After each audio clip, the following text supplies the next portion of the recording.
Pakistan funding के case का फैसला जो है जी वो आपको पता है 8 सालों के बाद आया है और मुकम्मल सबूत और हकाइक के साथ सामने आया है। ये ऐसे नहीं जैसे कि हमारे ज़माने में व्हाट्सएप पे JIT बन गई थी और उसने फटाफट जिसको पंजाबी में कहते हैं यानी आँख झपकने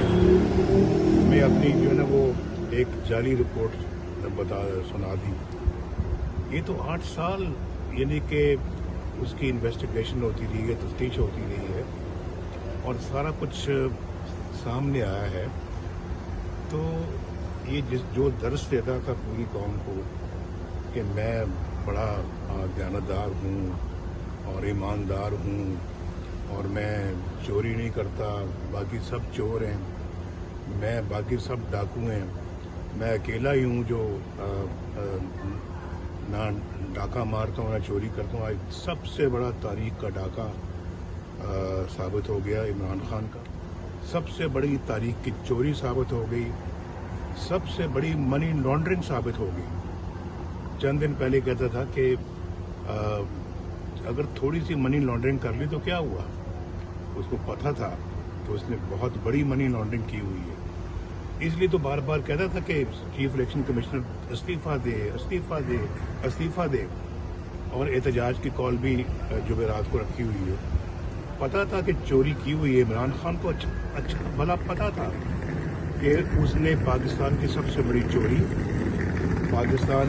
की तारीख में सबसे बड़ा डाका डाला हुआ है और उसको नज़र आ रहा था कि फैसले में सब कुछ आएगा और आज दूध का दूध पानी का पानी हो गया। ये इलेक्शन कमिश्नर ऑफ पाकिस्तान की 8 साला जद्दोजहद और तफ्तीश की के बाद ये रिपोर्ट आपके सब कौम के सामने आई है और इस शख्स का फितना, इस शख्स का शर, पाकिस्तान की तबाही और जिस तरह से इन्होंने पाकिस्तान से बाहर लोगों से, गैर मुल्कियों से पैसा लिया, तो जब गैर मुल्कियों से आप पैसा लेंगे तो फिर गैर मुल्की एजेंडा ही आप पाकिस्तान में नाफिज करेंगे ना। और उसका नतीजा आपने देख लिया कि पाकिस्तान की इकॉनमी तबाह, पाकिस्तान का मुआशरा तबाह,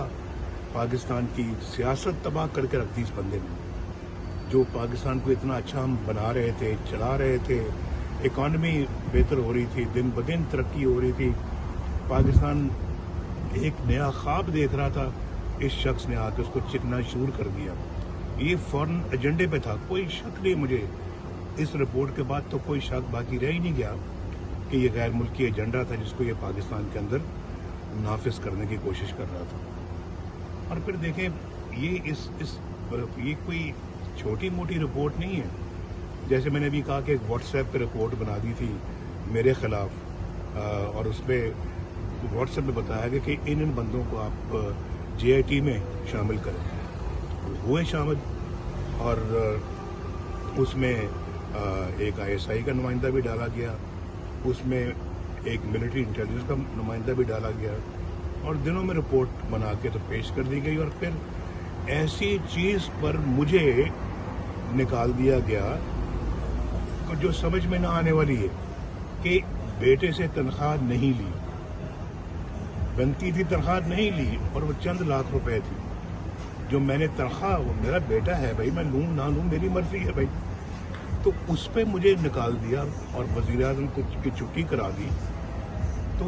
ये पाकिस्तान की तारीख में वो भी पहला एक वाक़या जो हुआ है। तो मैं कौम से बल्कि ये मैं गुजारिश करूँगा कि कौम इसका नोटिस ले, इस बंदे ने जो पाकिस्तान के साथ जुल्म किया। और फिर आप जानते भी हैं कि साकिब निसार जैसे भी जुल्म कर गए, इतना बड़ा जुल्म ढा गए हैं इस इमरान खान के साथ मिलकर। पहले तो इसको जाली सादिक अमीन का सर्टिफिकेट दिया, जाली कागज़ों पे दिया और फिर ये भी ऑडियो के ऊपर साकिब निसार साहब ऑडियो क्लिप्स जिन्होंने नहीं सुना सुन लें कि साकिब निसार ने कहा कि हमने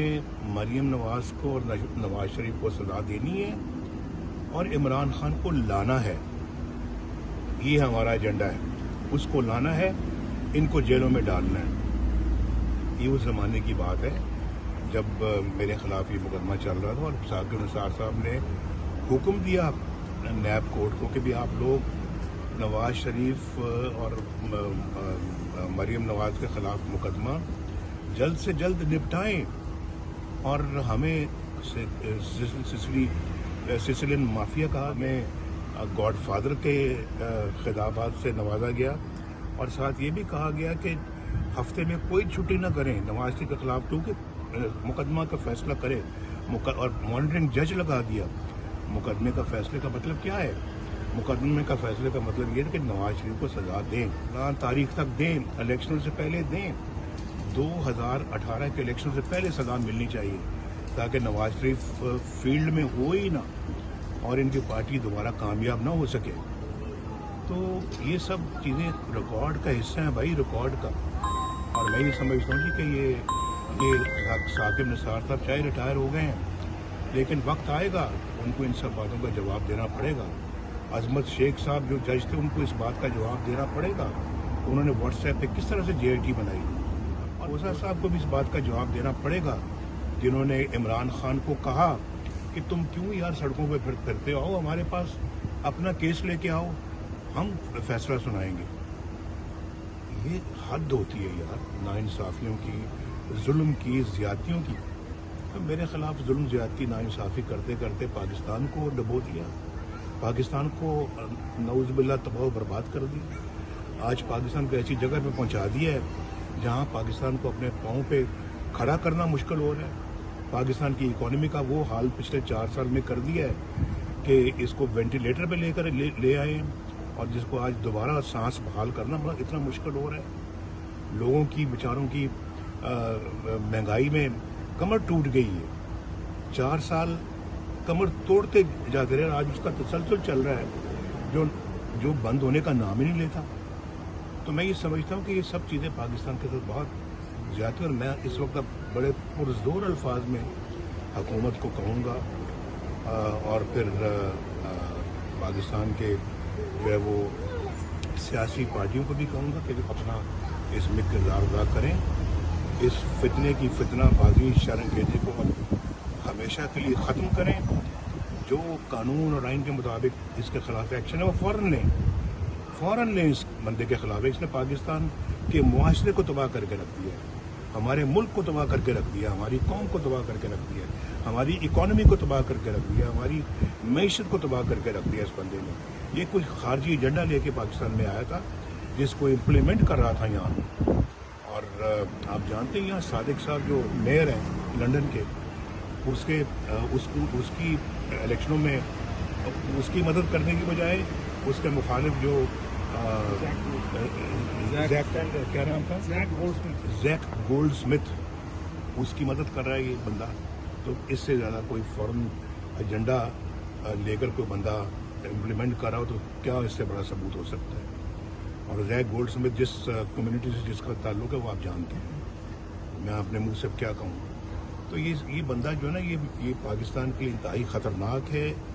اس سے جتنی اب جلدی اس بندے کو کیفر کردار تک پہنچایا جائے اتنا ہی بہتر ہے۔